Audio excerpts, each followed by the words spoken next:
Okay.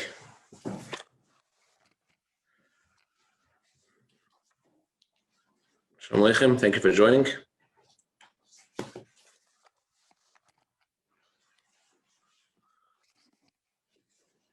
All right. So tonight we're going to learn about the halachas of the candles of the menorah. In the prayer of Haner Salalu, we say that the candles of the menorah are holy and we're not allowed to use them, not allowed to have any benefit from the candles of the menorah. The question is, why not? Why can't we have any benefit from the candles of the menorah? What's wrong with having benefit from the candles of the menorah?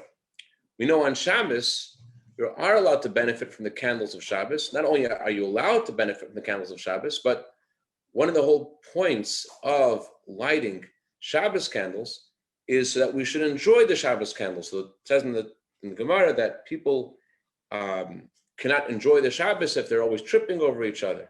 And therefore, we are not only allowed to use the Shabbos candles, that's what they're for. And yet, regarding the menorah, the Torah says they were forbidden to have any benefit from the menorah. The question is, why? What's wrong with having benefit from the menorah? So, there is a concept in Torah called tashmishe kedusha. Tefillin are considered holy, and not only are tefillin holy, but things which are used for the tefillin, like, for example, the ritzuos, the leather straps that are attached to the tefillin, they are also considered holy, or not allowed to use them for personal use. Not only are we not allowed to use them for personal use, but you're not allowed to even decide to use the tefillin for a less holy purpose. You're not allowed to use for example, the straps of the tefillin shorosh of the head tefillin.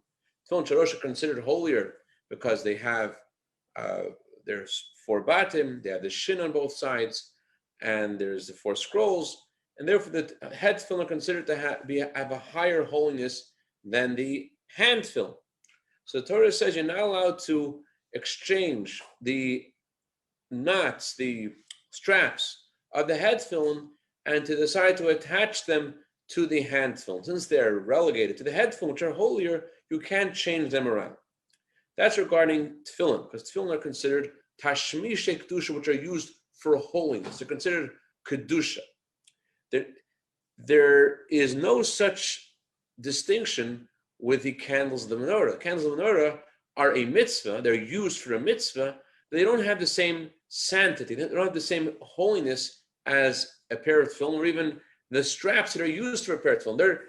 They're just used for a mitzvah. There's a difference between kedusha, an item which is associated with holiness and has holiness in it, and items which are used for the sake of that item, like the straps of tefillin, versus the candles of the menorah, which are only used for the sake of a mitzvah, and they don't have any holiness in them. They're kind of similar to tzitzis. The strings of the tzitzis aren't considered holy. That's why a person is allowed to enter the restroom wearing tzitzis.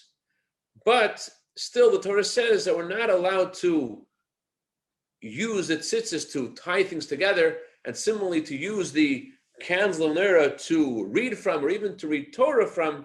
You're not supposed to use the lights of the menorah. There is a question about using it for the sake of another mitzvah, using it for the sake of Torah, but the ultimate decision is you cannot use the candles of the menorah for anything. The question is why. And the answer is, the Gemara says that the law is, halacha is, that when you slaughter an animal, the blood of the animal has to be covered with earth. So technically, you would be kosher, you would be doing a mitzvah if you use your foot to kick some earth on the blood of the animal. However, the Torah says that you're not allowed to kick the earth on the blood because it is disgracing the mitzvah. Since it's disgracing the mitzvah, so therefore you're supposed to use your hand and to take the earth in your hand, and with that to cover the blood of the animal. It's very interesting. The Gemara goes to many different options about what is the source for our obligation to honor mitzvahs. And the conclusion of the Gemara is Avu and the chuludam. The source of honoring mitzvahs actually originates from this halacha about the covering of blood. Chassidus points out the inner meaning of this Gemara and says that what makes us honor a mitzvah? What brings us to have hidur mitzvah? What gives us that drive to have the best esrog and the nicest menorah? It's the dam, it's the blood, it's the enthusiasm. Blood represents life and vigor and enthusiasm. It's the vigor and the passion you have in doing a mitzvah that makes you respect the mitzvah and do it in the most beautiful way. Avu in the chuli dam. So the source in the entire Torah for honoring mitzvahs is the law of blood, because that's also this source, this spiritual energy for honoring mitzvahs. It comes from blood. It comes from our passion in doing mitzvahs. So because it is a mitzvah to light the menorah, so we're not supposed to use the candles of the menorah for personal use. That would apply while the menorah is being used for the mitzvah. What would happen after the mitzvah is done already? Or the parallel for this, as the Gemara compares to the laws of tzitzis, once the tzitzis are separated from the garment, do the tzitzis have holiness still? Are you still forbidden to use those tzitzis for personal use? So halacha is, as says in the Siman Chaf Aleph Sif Aleph, tzitzis tashmishim mitzvain, tzitzis are used for a mitzvah, kolemar, she'ein ba'atzman shum kedusha, they have no holiness in themselves, rak shemishtamshim en l'shem mitzvah, they're only used for a mitzvah, lefichach, acha shenishku min hatalis, yochel azork nefil ashpa. After they have been separated from the talis, you're even allowed to throw them into a garbage. While they're attached to the talis, you're still doing a mitzvah with them. You can't use them for any personal usage. You can't use them for anything, even if it's not disgracing it.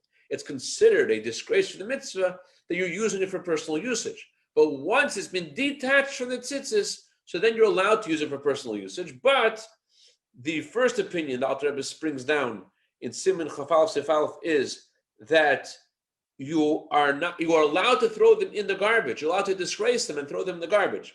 And it brings a second opinion. Second opinion is he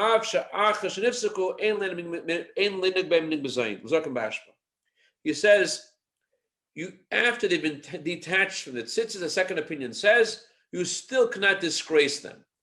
You're allowed to use them, but you cannot disgrace them and throw them in the garbage. What should you do? You put them in you dispose of them in a way that won't disgrace them. Not obligated to put them into shemus. You don't have to put them in a special geniza, in a special place to keep holy items because they don't have holiness. But you are not allowed to throw them in the garbage. Who is the halacha like? So Alter Rebbe says the halacha follows the first opinion. The halacha follows the first opinion, which is you're allowed to throw them in the garbage. Mikol Mokem, says the Alter Rebbe, if you are careful not to throw the tzitzis in the garbage, instead to put them in a bag first and honor them, and at least not to be directly in the garbage, so then Tavei Allah bracha, you receive a bracha from Hashem. It's worth it, right? So the Alter Rebbe says that there are those who are medactic in mitzvahs, people are bali nefesh, people are very careful in mitzvahs, and not only do they not throw them in the garbage, and not only do they not disgrace them, and they wrap them before they throw them out, but they don't throw them out. Some people are careful, and they say, since one mitzvah was done with this, I will do another mitzvah with this. I won't throw it out. And they take the leftover strings of the tzitzis and they use them for a mark in a book, in a sefer. You want to know where you're up to in a sefer, and you use the string of the tzitzis to find out where exactly you left off in that book. So they say, since you did one mitzvah, you should do other mitzvahs with this. Regarding tefillin, the same thing would not apply. Tefillin, even if they're separated from the tefillin, since they have kedusha in them, they are used for holiness. We don't say that the holiness separates from them once they're separate from the tefillin. Rather, they always retain that holiness, and therefore you're not allowed to ever throw them out.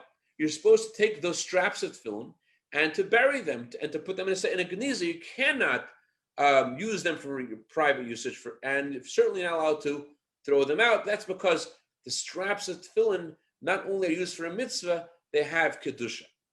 Now there is a mechanism called a t'nai, which allows you to make a stipulation for your tefillin straps and to remove the holiness from them if you have stipulated this in the outset when you use them. So for example, let's say you are using tefillin straps. Some people say that the best tefillin straps are the ones which are black on black, that they're colored black, and the strap itself is soaked in black, because then even if the straps that tefillin are peeled off, still the strap itself is soaked in black ink, and therefore it is never going to lose its color. So let's say you don't have those straps yet. You have other straps, and you want to use them temporarily, but you don't want them to have this status as kedusha, because you want to perhaps change the usage of them from a hand film to head film, head film to hand film, and you don't want them to have that condition. Therefore, you make a condition, say, I'm only using these straps right now, but I'm going to later remove the holiness from them because I don't need them. I'm only using them right now. Now, you can't do that with film itself. Film itself is holy, nothing to talk about. You can't make any conditions. But tashmishe kedusha, something which is used for the sake of holiness, that you are allowed to take a stipulation. And the source for this is in the Shulchan Aruch, talks about a very interesting halacha about a crown of a chassan. It was once the custom to adorn a groom with the crown. So where did they get the crowns from? So they would use the crown of a Sefer Torah. How could they use a crown of a Sefer Torah for a chassan? The answer is that although the Sefer Torah is itself holy, and the crown of a Sefer Torah is tashmish kedusha, it's used for kedusha. So you're allowed to make a stipulation on the crown of the Sefer Torah and say, I'm only assigning this to Sefer Torah on condition that it could also be allowed to be used for the chassan, and therefore you are allowed to take the crown off the Sefer Torah and use it for the chassan. There are the same rules of the crown of the Sefer Torah and the straps to the tefillin while they're attached, while the straps are attached to the tefillin and while the crown is attached to the Torah. While it's still attached to the Torah, then just like you're not allowed to disgrace a mitzvah and use it for your personal usage while it's being used for the mitzvah, so much more so if it's hashmish kedusha, if it's used for holiness, while it's being used for holiness, you cannot use it for your personal usage. So what allows us to take it and use it is, number one, the condition that you made. And number two, that right now you have taken the crown of the Sefer Torah off the Sefer Torah. So it's not being used currently for the Sefer Torah, and therefore you are allowed to put it on the head of a groom. There is a custom actually to use, this is a lot of implication from these laws of tzitzis and laws of Hanukkah, and they extend to the laws of Sukkot as well. We know that after the Sukkot is over, so you have the lulav and the esrog. What do you do with it?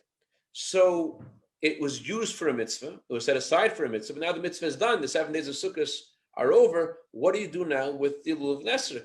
So the esrog itself, you could eat the esrog.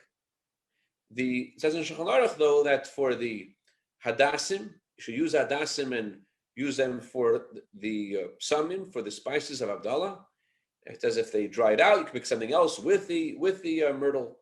The araves, the willows, it says they can be used to burn the chametz, they could be used to bake the matzah, but the mitzvah should be done with them. Since one mitzvah has been done, another mitzvah should be done with them. So this is the difference between tashmish kedusha items which are used for holiness, where a condition works for them, but still, even though a condition works for them, but while they're used for a mitzvah, you cannot use them for personal usage. And tashmish mitzvah, things which are used for a mitzvah, where you're allowed to only use it for personal usage once the mitzvah has been done, but while it's being used for a mitzvah, you're not allowed to use it for any personal use, and it's considered to be a disgrace of the mitzvah to use it for personal use. So, for example, noy sukkah, people who adorn their sukkah with fruit, So while during the holiday of Sukkot, if the fruit falls off the sukkah, you're not allowed to eat it because it's been designated for the sake of the sukkah on Sukkot, and therefore you're not allowed to use it for any personal usage. By sukkah, there's a special holiness to the Noy Sukkah, because it says in the Torah, it says you should celebrate the Sukkot as a holiday, and because of this, because of the words of the Torah, there is an additional sanctity beyond the regular mitzvah in the schach. Even after Sukkot, the Torah says the mitzvah has been done, you're still not allowed to step on the schach. Now the disgrace, the mitzvah has been done, but still you're not supposed to be mevaze, as we said earlier, even though the mitzvah has been done already, but although the halacha is that technically you are allowed to disgrace it because mitzvah has been done already, but the minhag is, the Alter Rebbe says that we are careful, the custom is to not disgrace, not to step on the schach once Sukkot is, even though Sukkot is already over.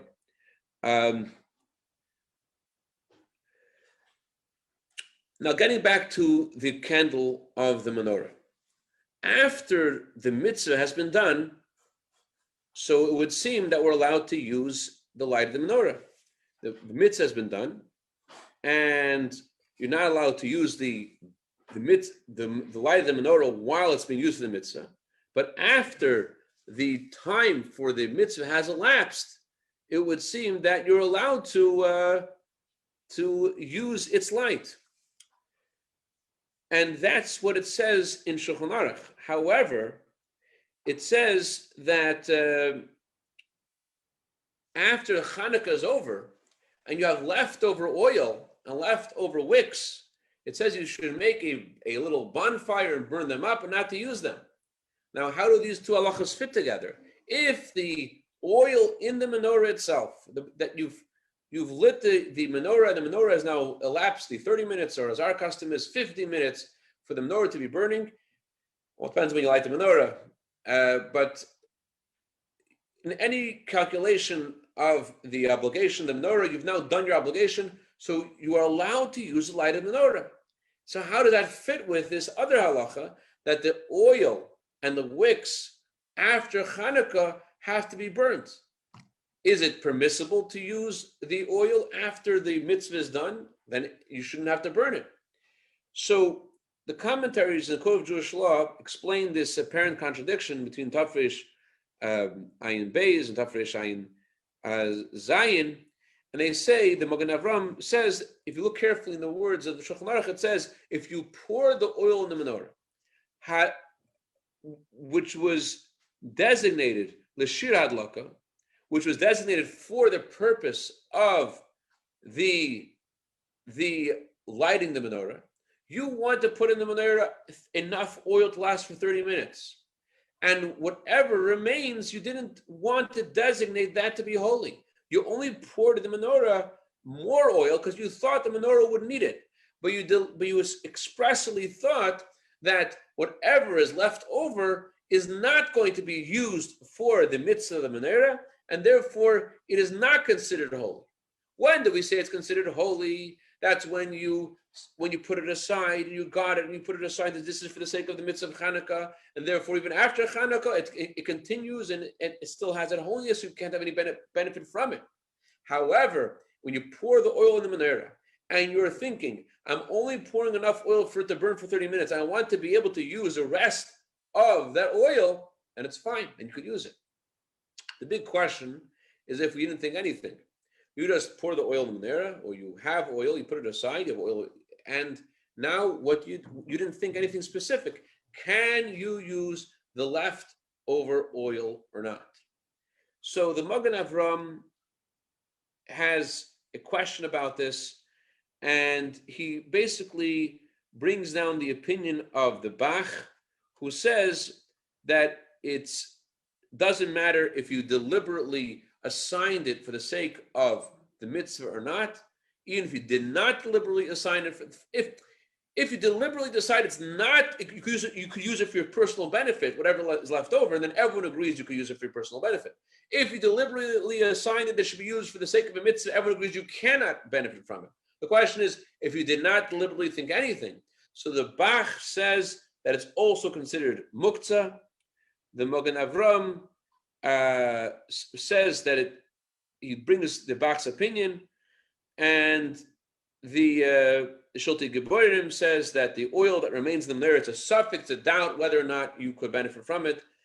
And it seems the best thing is not to benefit from the oil of the menorah after it's what's left over in the menorah because of the opinion of the Bach. Now, getting back to the tzitzis, once the tzitzis are separated from the garment, they're not considered holy anymore. So how come by the menorah we say differently? How come by the menorah we say you have assigned it for the menorah and therefore remains holy? How can we say that there's a different halacha by tzitzis than there is by the menorah? By the tzitzis we say once it's separated from the tzitzis, it's not considered holy anymore. You could use it for personal usage. And by the menorah we say that although the holiday is over, you're still not allowed to benefit from the oil. Why are they different? The answer is like this. You put the tzitzis on the garment for the sake of the mitzvah. You're not necessarily designating them forever. But for the oil of the menorah, you're burning the oil. You're not planning to use it for anything else. You're putting it aside completely. This oil is going to be used for the menorah, and then it's done with because then it's burnt. And therefore, although technically you're not technically once the mitzvah is done, there's no disgrace for the mitzvah anymore. But because of your designation that you put it aside for the sake of a mitzvah, therefore it is forbidden even after Hanukkah to use the oil. It's different to sukkahs. By sukkahs, we said before about the noise sukkah, about the things you'd use to adorn the sukkah, that if they fall off on sukkahs, you can't eat them. But after sukkahs, you can, because you put those things on the sukkah just for sukkahs. This, the Shulti Geburim says for Hanukkah, the best thing is to do is to make a stipulation that you're only going to be using whatever is used for the menorah for the sake of the mitzvah. Whatever is left over, you should be allowed to use. So that's the conclusion of what is done with the oil and the wicks after Hanukkah. There is another halacha that I want to discuss tonight, and that is the laws about a shamish.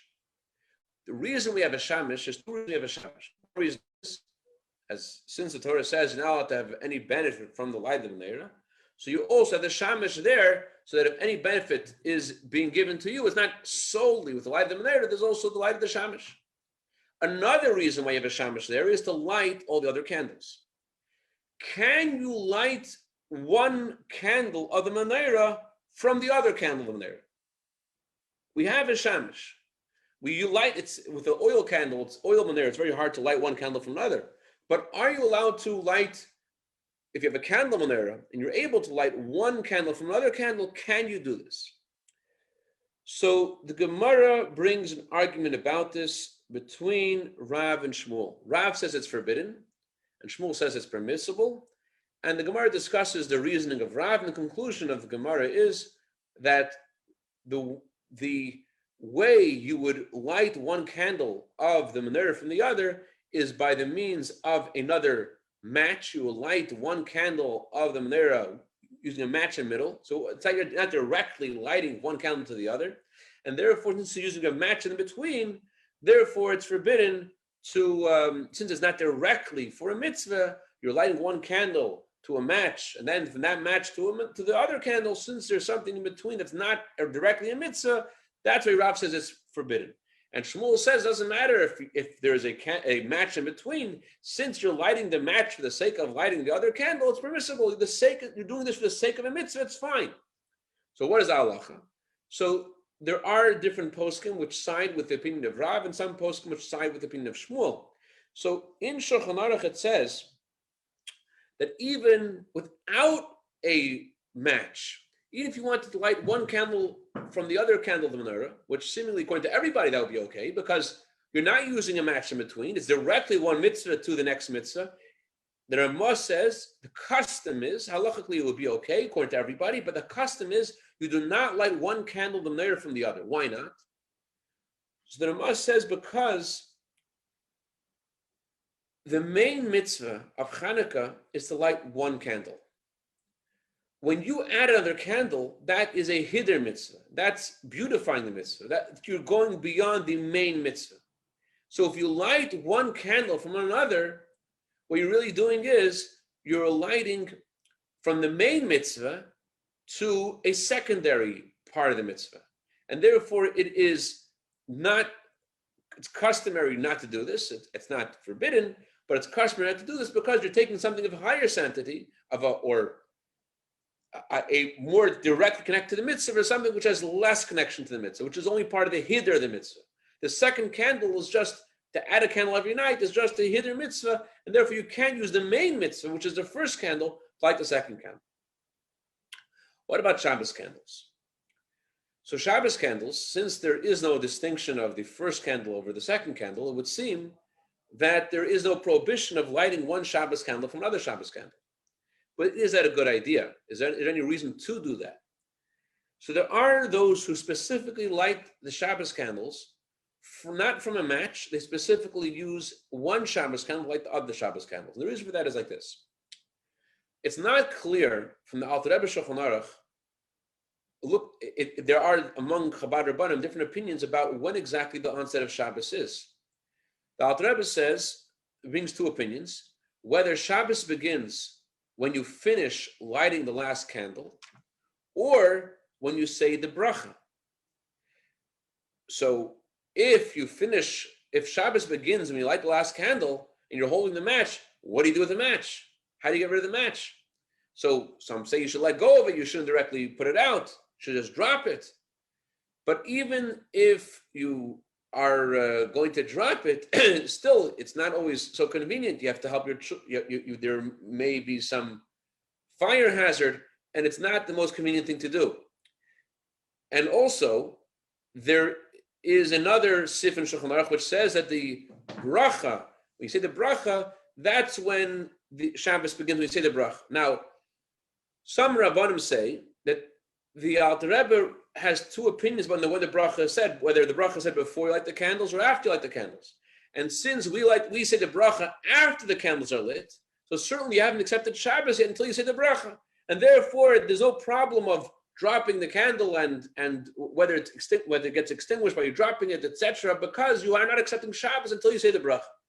When the Alter Rebbe says that the Shabbos begins when you light the last candle, that's the other opinion who says that the bracha was done before you light the Shabbos candles. The opinion which says the bracha was done before the Shabbos candles holds that Shabbos is not accepted until the last candle is lit. So according to that opinion, you have a problem what to do with the match at the end of lighting the Shabbos candles. But according to our custom, that we say the bracha after the last candle is lit, there's no problem. You're allowed to deliberately extinguish the match according to some opinions. But all this whole question, this whole dispute, only exists if you're lighting with a match. If you light one Shabbos candle and then light other Shabbos candles with the first Shabbos candle, so then there's no problem at all with just putting that Shabbos candle down now and putting it back into the candelabra after the last candle. Even if you've accepted the Shabbos, so you accepted the Shabbos and you now put the last candle down and you've fulfilled the mitzvah of Ner Shabbos. There's no extinguishing of any candle. That's what I wanted to share tonight. Please don't hesitate to send any questions or comments or criticism. Happy to hear your feedback. Freilich Hanukkah.